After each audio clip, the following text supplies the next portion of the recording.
তো গ্যাস আজকের এই ভিডিওতে আমি দেখাবো কিভাবে আপনার ফেসবুক প্রোফাইলের ইউজার নেম সেট করবেন বা চেঞ্জ করবেন।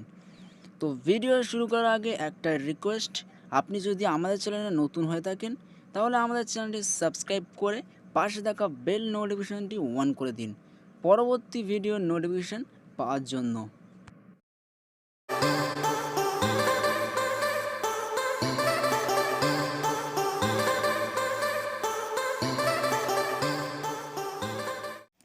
তো গ্যাস এখান থেকে আপনারা ফেসবুক মেসেঞ্জারে ক্লিক করবেন। আর এখানে যদি আপনার মেসেঞ্জার না থাকে ডাউনলোড করা, তাহলে আপনারা ফেসবুক অ্যাপটি ওপেন করে নেবেন। তো ফেসবুক অ্যাপটি ওপেন করা হয়ে গেলে আপনারা কোণে উপরে যে মেসেঞ্জার অপশানটা আছে ওখানে ক্লিক করবেন। তো ওখানে ক্লিক করার পরে এখানে যে চার্ট বলে যে অপশানটা আছে, যেখানে আপনার প্রোফাইল আইকনটা আছে, এখানে আপনারা ক্লিক করবেন। তো এখানে ক্লিক করার পরে আপনারা ইউজার নেম বলে যে অপশানটা আছে, অ্যাক্টিভ স্ট্যাটাসের নিচে যে ইউজার নেম বলে যে অপশানটা আছে, এখানে আপনারা জাস্ট ক্লিক করবেন। ক্লিক করার পরে এটা এডিট ইউজার নেম বলে যে অপশানটা আছে, এখানে ক্লিক করবেন। তো গাইস ইউজার নেমের আসার পরে আপনারা এখানে জাস্ট আপনার যে ইউজার নেমটি দিতে চান সেটি এখানে টাইপ করবেন।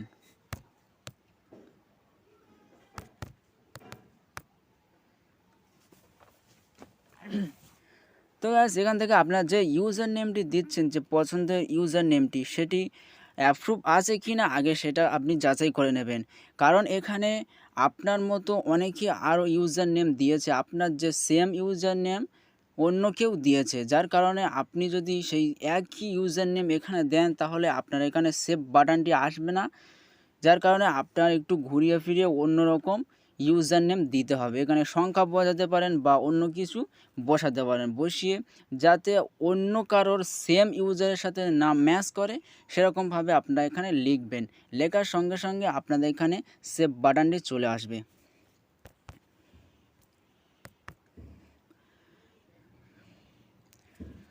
তো গাইস এখান থেকে যে ইউজার নেমটি আমি দিয়েছি সেটি অ্যাপ্রুভ আছে, যার কারণে এখানে সেভ বাটন এসে গিয়েছে। তো এখানে আপনারা ইউজার নেম দেওয়া হয়ে গেলে সঠিক নিয়মে আপনারা জাস্ট এখানে সেভ বলে যে অপশানটা আছে এখানে আপনারা ক্লিক করবেন।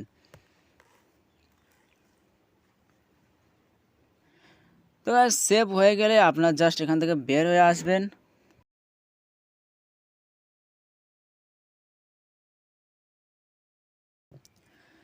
বার হয়ে গেলে আপনার জাস্ট এখানে আপনার যে প্রোফাইল আইকনটা আছে এখানে ক্লিক করবেন। তারপরে আপনারা এয়ার টু স্টোরি পাশে যে 3 ডট মেনু অপশান আছে এখানে আপনারা ক্লিক করবেন।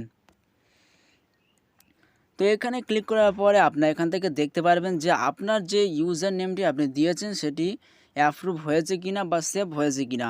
তো এখান থেকে দেখা পাচ্ছ গ্যাস এখান থেকে আমার যে ইউজার নেমটি আমি দিয়েছিলাম সেটি এখানে শো করছে, তাই আমার এই ইউজার নেমটি সেভ হয়ে গিয়েছে বা সম্পূর্ণ হয়ে গিয়েছে।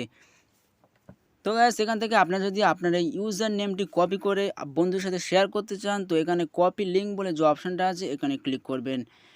তো গাইস এখান থেকে আপনার যদি এই ইউজার নেমটি চেঞ্জ করার দরকার হয় তাহলে আপনার জাস্ট সেম প্রসেস অবলম্বন করবেন। জাস্ট এখান থেকে মেসেঞ্জার অপশানে চলে যাবেন। মেসেঞ্জারে আসার পরে যে আপনার প্রোফাইল আইকন আছে ওখানে ক্লিক করবেন। ক্লিক করার পরে এখানে ইউজার নেম বলে যে অপশানটা আছে এখানে ক্লিক করবেন। ক্লিক করার পরে এডিট ইউজার নেম বলে যে অপশানটা আছে এখানে ক্লিক করবেন। ক্লিক করার পরে আপনারা এখান থেকে আপনারা এই ইউজার নেমটি ডিলিট করে দিয়ে নতুন করে ইউজার নেম এখানে দিতে পারেন, দিয়ে সেভ বাটনে ক্লিক করবেন। করলে আবার আপনার নতুন ইউজার নেম সেভ হয়ে যাবে। তো এরকমভাবে আপনার ইউজার নেম চেঞ্জ করতে পারবেন।